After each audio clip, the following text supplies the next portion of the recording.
Seigneur soit avec vous. Et avec votre esprit. Évangile de Jésus-Christ selon saint Matthieu. Gloire à toi, Seigneur. Dans ce temps-là, Jésus disait à ses disciples cette parabole. Le royaume des cieux sera comparable à 10 jeunes filles invitées à des noces, qui prirent leur lampe pour sortir à la rencontre de l'époux. 5 d'entre elles étaient insouciantes et 5 étaient prévoyantes. Les insouciantes avaient pris leur lampe sans emporter d'huile, tandis que les prévoyantes avaient pris avec leur lampe des flacons d'huile. Comme l'époux tardait, elles s'assoupirent toutes et s'endormirent. Au milieu de la nuit, il y eut un cri. « Voici l'époux, sortez à sa rencontre !» Alors toutes ces jeunes filles se réveillèrent et se mirent à préparer leurs lampes. Les insouciantes demandèrent aux prévoyantes « Donnez-nous de votre huile, car nos lampes s'éteignent. » Les prévoyantes leur répondirent « Jamais cela ne suffira pour nous et pour vous. Allez plutôt chez les marchands vous en acheter. » Pendant qu'elles allaient en acheter, l'époux arriva. Celles qui étaient prêtes entrèrent avec lui dans la salle des noces, et la porte fut fermée. Plus tard, les autres jeunes filles arrivèrent à leur tour et dirent « Seigneur, Seigneur, ouvre-nous !» Il leur répondit « Amen, je vous le dis, je ne vous connais pas. Veillez donc, car vous ne savez ni le jour ni l'heure. » Acclamons la parole de Dieu. Louange à toi, Seigneur Jésus.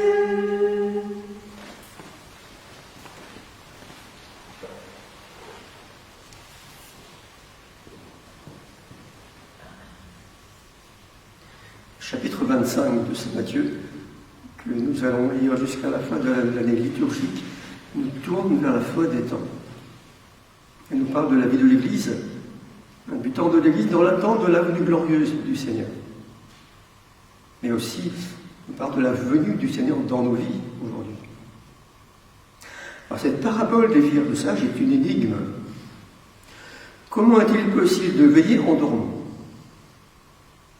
Les multirécidivistes de la sieste discrète à la messe,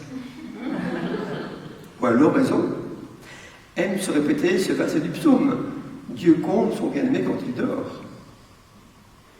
Sainte Thérèse de Lisieux elle-même confesse qu'elle s'endormait régulièrement lors des temps d'oraison communautaire au Carmel de Lisieux. Alors, raconte cette histoire de noces. Il évoque certains points du cérémonial des pays d'Orient. A priori, l'histoire des 10 vierges peut nous paraître curieuse. En fait, c'était l'une des parties du cérémonial en vigueur, de même que le retard de l'époux. Pour ces peuples d'Orient, ces mises en scène ont un sens symbolique. Et d'une manière audacieuse, Jésus dépasse les symboles immédiats et nous donne un enseignement important. Nous pouvons écouter et méditer cette parabole à partir des questions qu'elle pose. J'en retiens 4. Première question, pourquoi n'y a-t-il que 10 jeunes filles invitées à ce mariage? Et comment se fait-il qu'aucune épouse ne soit ici désignée? Il n'y a pas d'épouse. C'est que les 10 jeunes filles représentent l'Église et toute l'humanité, sage ou folle, invitée à s'unir à Dieu. C'est l'humanité qui est l'épouse. Dieu n'est pas seulement père, il est l'époux qui désire se donner totalement à l'épouse que nous sommes. Nous sommes aimés non seulement d'un amour de père, mais d'un amour nuptial. Il faudrait relire les passages de l'Ancien Testament, le Cantique des Cantiques, le prophète Osée, ou Isaïe 54.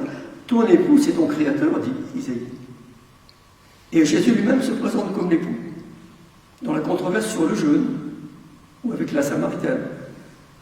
Dieu nous désire, il est le bien-aimé, qui attend notre réponse d'amour.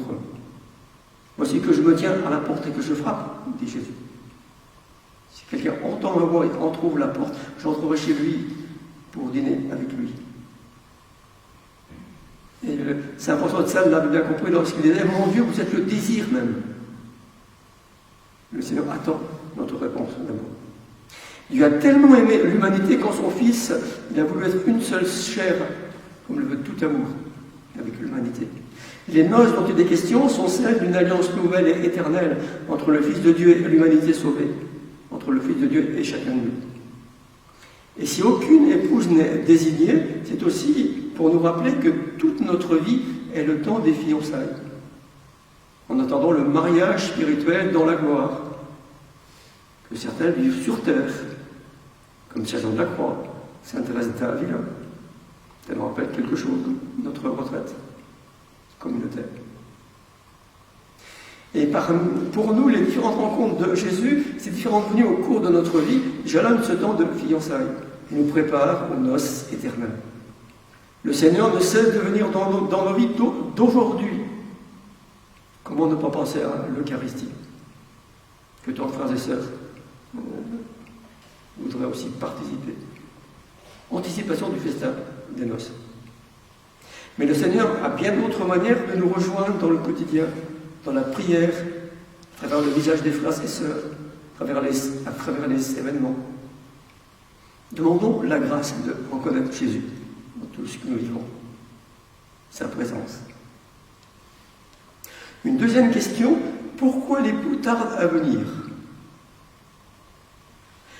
C'est l'époux lui-même qui a choisi de nous faire attendre. Essentiellement parce qu'il veut attendre dans son amour, plein d'estime et de respect, que nous nous convertissions, que les hommes se convertissent, que nous soyons prêts à cette rencontre. Et en même temps, c'est le Seigneur Jésus lui-même qui apprête notre cœur. Il le purifie, il creuse notre désir de la rencontre. Et il s'agit de le laisser agir en nous. C'est pourquoi l'Église entretient et veille cette attente à travers sa prière ininterrompue. Chaque matin, l'Église nous invite à prier dans l'espérance du jour du Christ. Chaque soir, elle nous redit de le faire dans la certitude de sa venue glorieuse. Et chaque dimanche, elle nous rassemble ainsi dans l'attente de sa venue. L'Église sans cesse nous redonne la parole de Jésus, nous rappelle les gestes de Jésus à travers les sacrements que nous accomplissons dans l'Esprit Saint en mémoire du Seigneur. Troisième question. Pourquoi les jeunes filles, même les prévoyantes, s'endorment? Tout le monde dort. C'est l'assoupissement général. Donc pourquoi? Tout d'abord, veiller ne consiste pas forcément à écourter son sommeil. La vigilance consiste en fait à bien dormir. Le soir, le vigilant, comme un enfant, s'endort, en mélangeant les Notre Père et les Je vous salue Marie. Mais dès le lever, le vigilant offre à Dieu sa journée, dont il sait qu'aucun détail n'échappera à la vigilance de Dieu. Dieu ne surveille pas, il veille. On surveille au nom de loi, on veille au nom de la tendresse. Mais ce sommeil aussi, cet assoupissement, peut être aussi le symbole de l'endormissement spirituel. Malgré les exhortations contre la lassitude d'âme, malgré la prière de l'Église, malgré notre persévérance dans la foi, nous pouvons nous assoupir ainsi. Et le Seigneur connaît notre faiblesse et notre pauvreté. Un jour ou l'autre, pris par la multiplication des tâches, nous oublions le Seigneur. Ou bien quand apparemment rien ne se passe dans notre vie, l'usure du temps détériore notre patience. Les questions peuvent commencer à jaillir, le doute peut s'insinuer, le trouble dans nos convictions les plus solides peut ainsi s'ébranler sous nos pieds. Et progressivement, l'obscurcissement ternit notre lampe intérieure et nous installe dans une espèce d'indifférence ou d'opacité. C'est ce que les pères appellent le somnambulisme spirituel, qui nous dit l'oubli de Dieu. L'oubli de Dieu guette même tout chrétien, même les consacrés. Vivre pour Dieu sans Dieu. Je peux me consacrer le matin à travers la consécration à Jésus par Marie, puis oublier le Seigneur pendant ma journée. Et puis il y a cet assouplissement de l'espérance aussi. Saint Paul, quand il lui invite les chrétiens à lever les yeux vers la venue glorieuse du Seigneur, pour ne pas être abattus comme les autres. qui n'ont pas d'espérance. C'est donc que leur espérance est mise à l'épreuve et qu'ils avaient besoin d'être réconfortés et de se réconforter les uns les autres. Eux aussi étaient plongés dans la nuit de la foi et de l'espérance, au milieu des persécutions. Aujourd'hui encore, la nuit se fait longue pour tant de chrétiens éprouvés intérieurement, emportés par cette pandémie que nous vivons. Et désemparés alors, notre âme peut alors perdre peu à peu l'espérance. Que sont devenus les enthousiasmes des débuts? Les promesses de l'époux ont-elles été trompeuses? Où est passée la sagesse, cette sagesse de la première lecture, qui se présente comme une femme si aimable, si accessible et si généreuse? Et puis, quatrième note, comment, tout en dormant, faire en sorte que notre lampe ne s'éteigne pas? Quelle est cette huile qu'on ne peut pas partager? Si je prends ça au pied de la lettre, enfin, quand même, quoi, partager? Quelle est cette huile qu'on ne peut pas partager? C'est que l'huile ici, d'après les pères de l'Église, est un des symboles de l'Esprit Saint et de la sagesse, qui envoie à la première lecture, qui se déploie en nous dans la foi, l'espérance et l'amour. La foi alimente en nous la lumière, l'espérance entretient la flamme, mais c'est l'amour qui rend vivante la flamme dans nos vies. Comment veiller alors? Puisque nous sommes obligés de dormir, se demande saint Augustin. C'est le cœur. C'est la foi, l'espérance et l'amour. Ce sont les bonnes œuvres qui doivent veiller en nous, dit saint Augustin. Comprenons alors pourquoi l'huile est symbole de l'Esprit Saint et de l'amour divin ne peut pas se partager. Cet amour-là, on peut l'emprunter. Qu'est-ce que ça veut dire? Nul n'est dispensé d'aimer. Tous nous pouvons accueillir en nous l'amour divin et répondre avec amour. Cet amour-là ne se partage pas. Sainte Thérèse de Lisieux disait à sa sœur Céline, il faut entretenir le feu de l'amour. Mais le bois ne se trouve pas toujours à notre porte, quand nous sommes dans les ténèbres ou la sécheresse. Du moins, disait-elle, pouvons-nous y jeter des petites pailles dans ce feu? J'ai fait l'expérience que lorsque je ne suis rien, que je suis incapable de prier, de pratiquer la vertu, c'est alors le moment de chercher des petites occasions, des petits riens qui font plaisir, plus plaisir à Jésus que l'empire du monde ou le martyre. Par exemple, un sourire, une parole aimable. Voilà en vérité ce qui entretient le feu de l'amour, l'huile de la lampe. En conclusion alors, veillez, car vous ne savez ni le jour ni l'heure, dit Jésus.